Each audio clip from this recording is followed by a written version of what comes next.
EA Interviews, episode 86. Inspiration, transformation, success stories, and the Imperfect Action Round. 7 days a week. Join Mario Ficini for today's Expert Authority Effect interview. Welcome to another episode of Expert Authority Effect Interviews. I have a question for you. Have you ever wanted to grow your healthcare practice? Have you ever wanted to acquire more clients? Are you tired of having to stay up with all of the things that are changing in the marketplace? You just want to work with your patients and help them, right?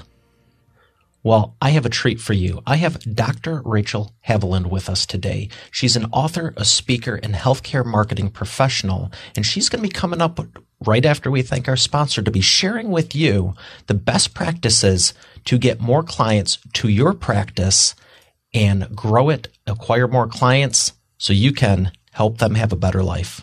I'm going to bring her up right after we thank our sponsor. Why every business needs a book, including yours. Would you like to save 5+ hours with every prospect, generate more leads and profit in your business now? Visit businessbookchecklist.com and learn how you can implement this in your business today. Ladies and gentlemen, Dr. Rachel Haviland. Rachel, how are you today? I'm doing great. Thank you, Mario. Well, I know you have a ton of value and you're going to be sharing it with Expert Authority World, and it's a pleasure to have you. Why don't we jump into it? Why business? Why did you want to start it? Why healthcare? I mean, what got you into this? That's a really interesting place to start because it's one of the questions that I'm asked most often, because I actually spent 19 years in cancer research before I switched careers into marketing. So I grew up in England, so I've seen the healthcare over there. I've seen the healthcare over here, and doing cancer research on a daily basis, I kept asking myself, why aren't we teaching people how to be healthier? Why isn't there more of a focus on prevention? And I got to the point really where trying to find a cure for cancer, which is, as scientists, I started to look around for, okay, what's my second career going to be? And so this was, 10, 11 years ago. This is right around the time that Facebook is taking off. Amazing technology. We know a lot more about it now, but back then, it was still fairly new. And I looked at it and I thought, that is an amazing way to get a message around the world. If I want to help teach people about how to be healthier, how to take responsibility for their health, how to prevent disease, this would be a good way to do it. I really need to learn how to use Facebook. So I look back and laugh now because of how big Facebook has come. So that's really how the marketing agency started. Instead of really moving into creating my own practice, and I probably have to go back to school for more certifications because I didn't have enough. Rather than doing that and actually opening my own practice, I just saw and I decided that it was better for me to focus on helping what I call true health practitioners to actually get more patients and teach people how to be healthier and to take responsibility for their health than it was for me to start my own practice. So that's how the marketing agency started, really. Well, it sounds like a good segue that you were able to transition yourself into without having to spend, another 5, 10, 20 years with I probably would have had to go back to med school. Exactly. So, don't get me wrong. There's been a lot of studying since and tens of thousands of dollars invested, in that education, just in a different direction, away from the healthcare and into the marketing side instead. And then you just have to call yourself to help with the marketing because it wouldn't be your area of expertise and you'd still need it. Absolutely. Absolutely. It's been an advantage both for myself, the agency. And I love how you were able to see the future before it happened. I remember when Facebook came out, and what's crazy now is there's friends of mine and colleagues and whoever, basically anyone with kids. It's like their kids are younger than Facebook. Mm-hmm. It's like, when you think about what we grew up with, and the technology that was available to us and what has changed in, let alone the last 10 years, but even just the last 2 years. You weren't kidding when you said in the introduction, if you're struggling to keep up with how fast marketing is changing, that's absolutely the primary purpose of my job is to stay up to date with that and then pass that knowledge on to clients. So how are you helping them? Who are you helping and how are you helping them? Yeah, so given my background, really my focus is on working with integrative and functional medicine and holistic health practitioners, because that's what fits with my values. That's what I saw after 19 years in cancer research, reclaim our health and to stay healthy, basically. So I work with those health practitioners to position them as experts in their industry, and particularly in their community, their local community, as well as online. So that, they can kind of become the Dr. Oz of their industry in their particular niche. And, so that people see them as that expert, and they can consistently, attract new patients, charge more, and be seen as that expert. Well, that sounds fantastic. I know a lot of people would like to have that done.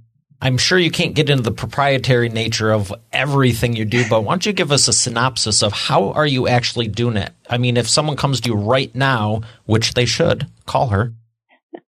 What are you going to do over the next 30 to 60 days with them to give them that transformation? Yeah, the foundation really is in determining the strategy, and they have so many ideas. And my job really is to rein them in and to actually take all those ideas and to give them a strategic plan that they can then implement step by step with me holding their hand and, helping them to do some of the work too. So it's a combination of, some consulting, some training, and also some done for you services. And I think the biggest, impact at the beginning, really, when they first start working with me, is helping them overcome that fear, whether it's fear of technology, fear of putting themselves out there, fear of promoting themselves online. Before our interview, we were just discussing, that how wonderful how wonderful video is to promote our businesses. But if you had asked me to be on here a year ago, not so sure I would have wanted to do it. So I understand completely what that fear involves and how to overcome it. So that's really one of the things that we work on is overcoming those fears, that showing them how simple marketing can be, but effective, and then actually helping them overcome those fears in simple ways. Fantastic. So tell me about the transformations. Who's one client that comes to mind that you've been able to give them the biggest transformation? They were in a bad place or a okay place before they talked to you, and then afterwards, they were just so happy that they did. I think the first case study that comes to mind is a pediatric ER doctor. She's a child safety expert who is a client of mine, and very, very passionate about child safety. She sees so many horrific things in the emergency room that are happening to children these days, and she just really felt compelled to create a website about it. So about a year ago, we created a website for her called pdmom.com. That's PEDIMOM.com. And it's all about child safety, but from a unique perspective.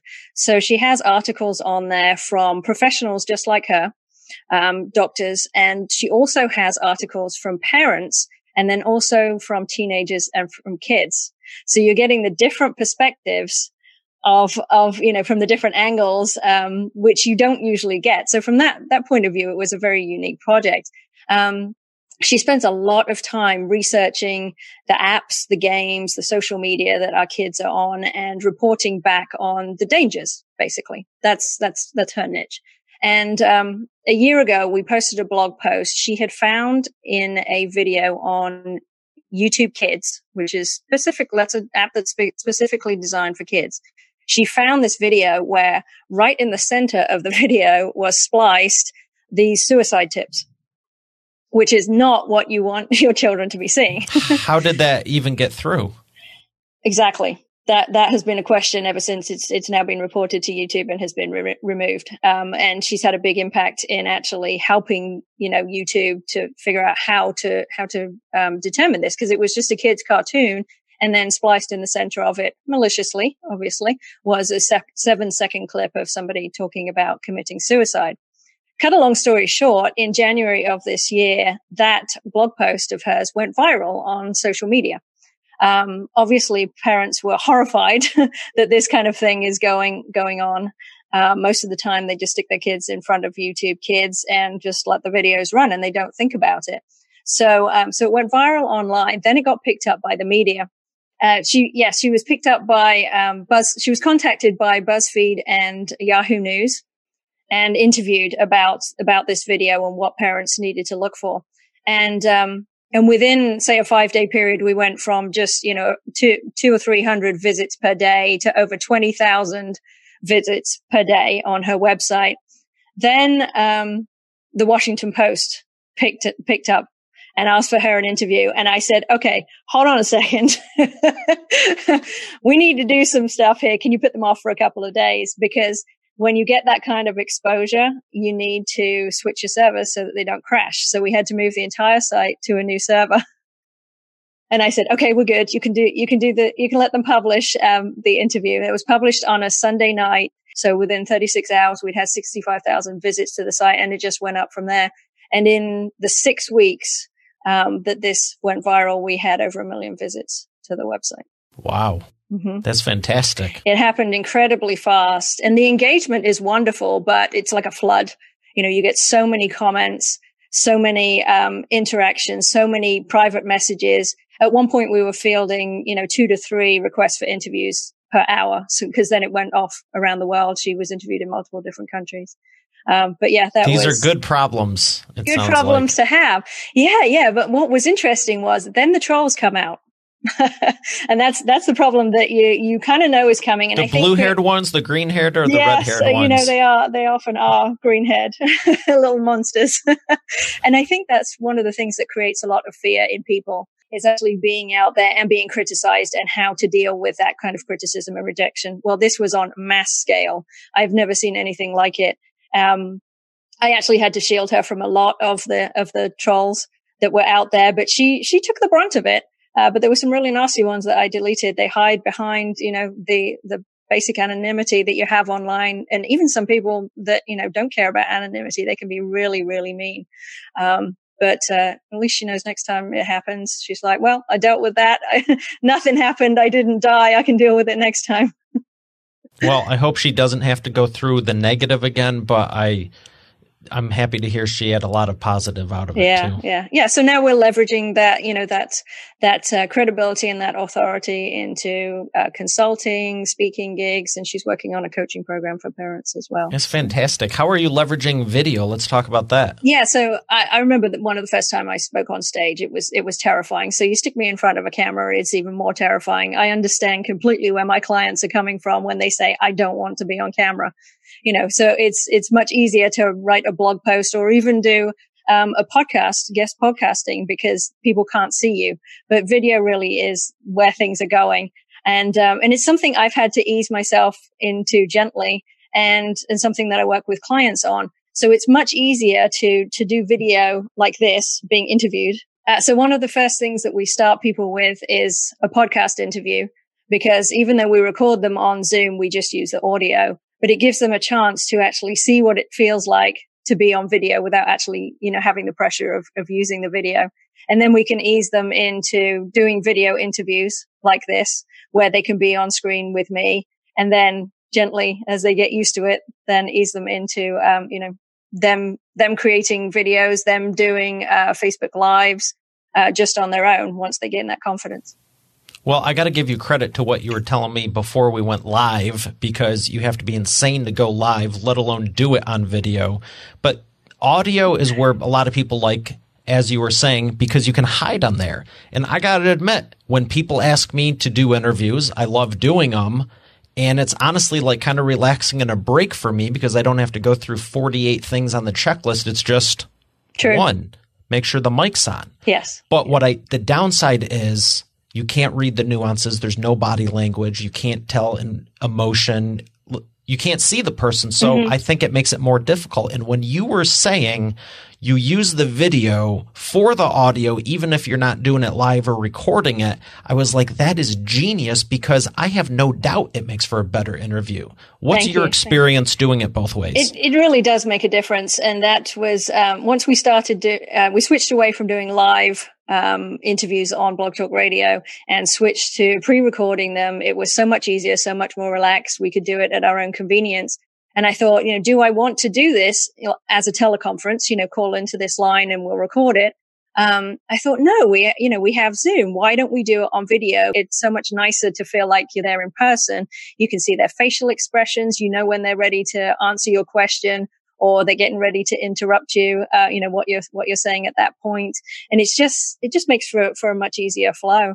But we tell them beforehand, if you're going to come on the show, we are going to record it with video, but, we actually only use the audio for podcasts. But then also what we're doing is they settle in and they get comfortable and they're like, okay, this is kind of cool. I'm kind of enjoying it. And it's a lot of fun.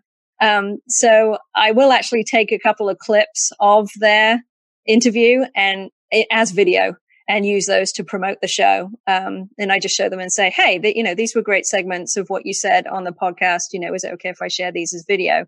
And by that point, they're like, well, the interview went great, so why not? Yeah, it's nice to have that visual too. When I launched the show, I was using a much less complicated setup, and I was actually I was promoting the live, and I will say you'll drive yourself nuts because I was doing testing a week before using that clip to promote the live, and then I realized if Facebook drops down, if YouTube drops down, there's so many technical things that can go wrong. Mm-hmm. It's just insane. So you should always have a good recording, but it's just so fun too, like you're saying. And you can't promote just an audio. You can, but when you can have both of our faces and put a title on it, mm-hmm. How much more can you leverage that across social? What social platform have you found has been working the best for you to promote your podcast and your clients? Facebook mainly. Facebook and Instagram, definitely. Certainly with, for example, if you're a nutritionist. But I think also with Instagram, you can share, lifestyle pictures, lifestyle videos, you working out or, what to eat when you're going out, things like that. Both Facebook and Instagram are perfectly designed for that. Excellent. Well, I'm going to ask you one last question before we go to the imperfect action round, and I've been calling this the Expert Authority Rollercoaster, and these are just kind of, questions about how would you change the world? Who's your favorite celebrity? If you could fly a spaceship, what color would it be? How are you feeling today? You want a softball or hardball question? Oh, let's go for a hardball. I know you well enough. Is the moon landing real? Oh, interesting. There's a lot of conspiracy theories about that one. Yes. So it wasn't a yes or no. You just how interesting. I automatically think about how would I market that? That's a huge event. How would I market it? Definitely, we'd be live streaming that stuff everywhere we could possibly live stream it, right? One of my favorite channels. First off, props on the answer, because you really didn't. Let's be honest, you really didn't. But that was very diplomatic, and that's cool. It was great. It's interesting to me because I've asked other stuff, and what did I say? Oh, on that one, I asked what's better, the U.S. or Canada, from the guest who was from Canada, and I was like, if you asked me that one, I would say the U.S. Sorry, I've been here 18 years. Love it. Oh, cool. Mm-hmm. Well, that is a good one. I was kind of hoping you would ask me the one about, how do I want to change the world? So, but yeah, how would you want to change the world? So, for a long time with the marketing agency, I've worked on multiple projects in multiple different industries. I think 36 different industries at the last count. It wasn't always focused on healthcare. That wasn't until I started to think about, okay, how would I really like to change the world? And I worked with my business coach to set some goals. So my lifetime goal is to positively impact the health of 1 billion people. And doing that through marketing and working with, if I can work with 10,000 health practitioners over the next 30 years and help each of them reach another 100,000 people, that's 1 billion people. It's doable. Together we can do it. It is doable. And you just made me think of some of my clients, some of my friends, colleagues, and past guests in the healthcare space. And let's get them on board because we're on a mission. We need to all talk. So I'll tell you that after the show. But honestly, you just triggered my Rolodex mentally. Great, thank you. Fantastic. So we're going to thank our sponsor and come back for the imperfect action round. Why every business needs a book, including yours. Would you like to save 5+ hours with every prospect, generate more leads and profit in your business now? Visit businessbookchecklist.com and learn how you can implement this in your business today. All right, we are back with the imperfect action round. Dr. Haviland, are you ready to take imperfect action?